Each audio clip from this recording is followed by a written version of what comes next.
पिछली कड़ी में हमने चर्चा की थी कि जब हुमायूं कामरान से युद्ध करने के लिए बारान नदी को पार करके किवचाक पहुंचा तो हुमायूं के गद्दार अमीरों ने हुमायूं की सेनाओं को जोहाक और बामियान की तरफ भिजवा दिया और कामरान को हुमायूं पर हमला करने के लिए किवचाक बुला लिया।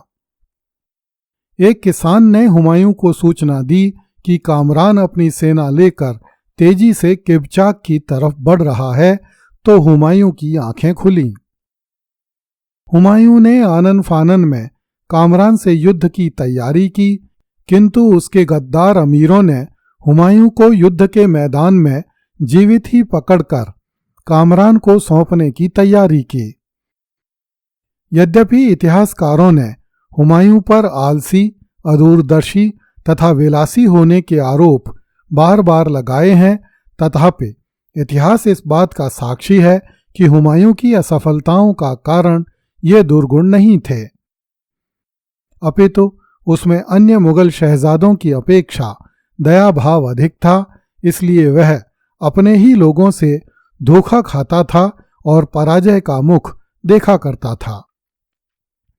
हुमायूं युद्ध के मैदान में स्वयं तलवार लेकर लड़ने में कभी भी पीछे नहीं रहता था। किवचाक में भी हुमायूं ने अपने गद्दार अमीरों की गद्दारी पर ध्यान न देकर अपनी तलवार पर अधिक भरोसा किया और कामरान के सैनिकों पर काल बनकर टूट पड़ा।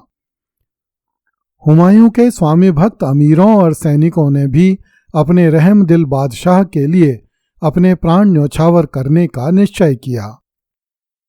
जब हुमायूं कामरान के एक अमीर पर तलवार से वार कर रहा था, तब पीछे से बाबाई कुलानी बेग ने अचानक ही हुमायूं के ऊपर तलवार से वार किया। बाबाई कुलानी बेग हुमायूं के पक्ष का अमीर था, किंतु वह भी गद्दारी करके चुपचाप कामरान की तरफ हो गया था। हुमायूं को इस बात का पता नहीं था। जब हुमायूं ने पीछे मुड़कर वार करने वाले को देखा तो हुमायूं बाबाई कुलानी की गद्दारी को देखकर हैरान रह गया। घायल हुमायूं इस स्थिति में नहीं था कि वह बाबाई कुलानी पर वार कर सके, किंतु हुमायूं ने क्रोध से जलती हुई दृष्टि से उस गद्दार को देखा। हुमायूं की जलती हुई आंखों को देखकर बाबाई कुलानी सहम गया और उसकी हिम्मत नहीं हुई कि वह हुमायूं पर दूसरा वार कर सके। इसी बीच हुमायूं के विश्वस्त अंगरक्षकों ने हुमायूं को अपनी सुरक्षा में ले लिया। अब्दुल बाहाब नामक एक यशवाल ने बादशाह के घोड़े की लगाम पकड़ ली तथा उसे युद्ध क्षेत्र से दूर ले गया। हुमायूं के अमीर हुमायूं को लेकर जोहाक की तरफ भाग गए, जहां हुमायूं की सेनाओं को कामरान की तलाश में भेजा गया था। हुमायूं के शरीर में गहरा घाव लगा था, जिससे काफी रक्त बह गया था, किंतु हुमायूं के पास घोड़े की पीठ पर बैठकर दौड़ते रहने के अतिरिक्त कोई अन्य उपाय नहीं था। इस समय बादशाह हुमायूं के सच्चे सहायक मिर्जा हिंदाल, मिर्जा सुलेमान तथा मिर्जा इब्राहिम हुमायूं के साथ नहीं थे। जब हुमायूं काबुल से किवचाक के लिए रवाना हुआ था, तब वह 2 ऊंटों पर लोहे के 2 बक्से लदवा कर लाया था, जिनमें हुमायूं की प्रिय पुस्तकें भरी हुई थीं। युद्ध की रेलम पेल में वे ऊंट भी हुमायूं के आदमियों के हाथों से छूट गए तथा पहाड़ों में भाग गए। बाद में ये ऊंट कामरान के सैनिकों द्वारा पकड़कर कामरान को प्रस्तुत किए गए। ये पुस्तकें कामरान के किसी भी काम की नहीं थीं, किंतु कामरान ने उन्हें शाही निशानी समझकर अपने पास रख लिया। दूसरे दिन बादशाह हुमायूं के स्वामी भक्त अमीर बादशाह को ढूंढते हुए आ पहुंचे। गद्दार अमीर किवचाक में ही कामरान के पास रह गए। अब दूध का दूध और पानी का पानी होने का समय आ गया था। बादशाह बड़ी आसानी से अपने गद्दार और वफादार अमीरों में भेद कर सकता था। हुमायूं ने अपने 10 वफादार अमीरों को तत्काल काबुल के लिए रवाना किया ताकि शत्रु की गतिविधियों पर दृष्टि रखी जा सके। हुमायूं ने अपने कुछ अमीर गजनी के लिए रवाना किए ताकि गजनी पर अधिकार बनाए रखा जा सके। हुमायूं का मन अपने ही अमीरों से आशंकित था। हुमायूं को लगता था कि यदि इस समय वह काबुल गया तो उसके गद्दार अमीर उसके साथ छल करके उसे कामरान के हाथों सौंप देंगे। इसलिए हुमायूं काबुल की तरफ न जाकर बदख्शां की तरफ मुड़ गया। उधर कामरान ने स्थान स्थान पर अपने संदेशवाहक भेजकर खबर फैला दी कि मिर्जा हुमायूं किपचाक की लड़ाई में मारा गया है। अबुल फजल ने इस संबंध में एक रोचक घटना का उल्लेख किया है।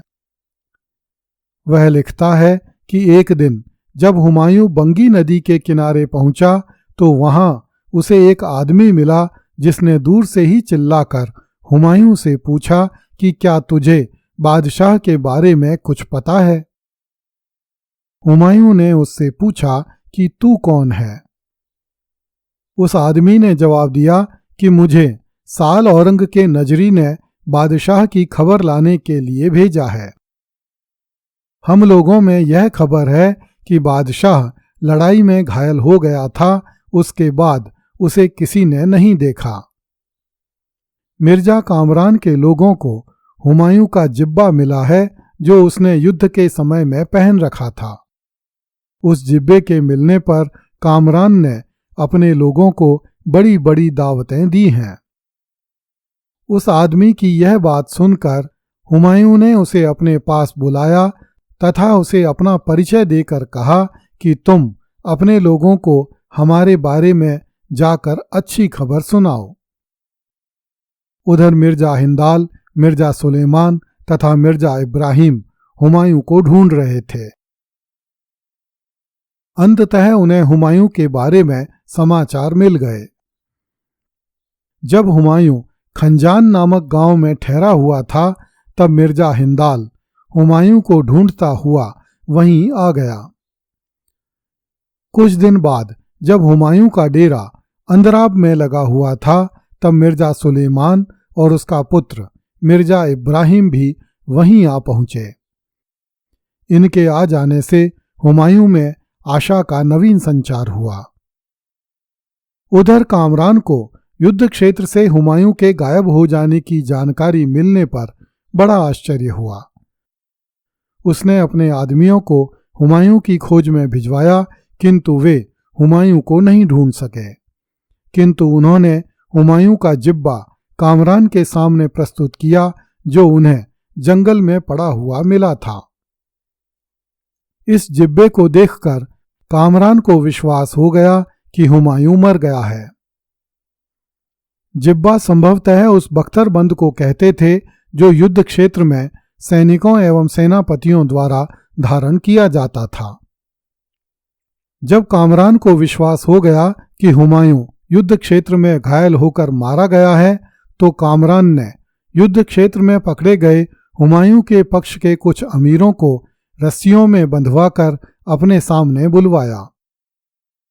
कामरान हुमायूं से इतनी घृणा करता था कि उसने हुमायूं के वफादार अमीर हुसैन कुली तथा वफादार अमीर ताखजी बेग सहित कई अमीरों के टुकड़े टुकड़े स्वयं अपनी तलवार से किए।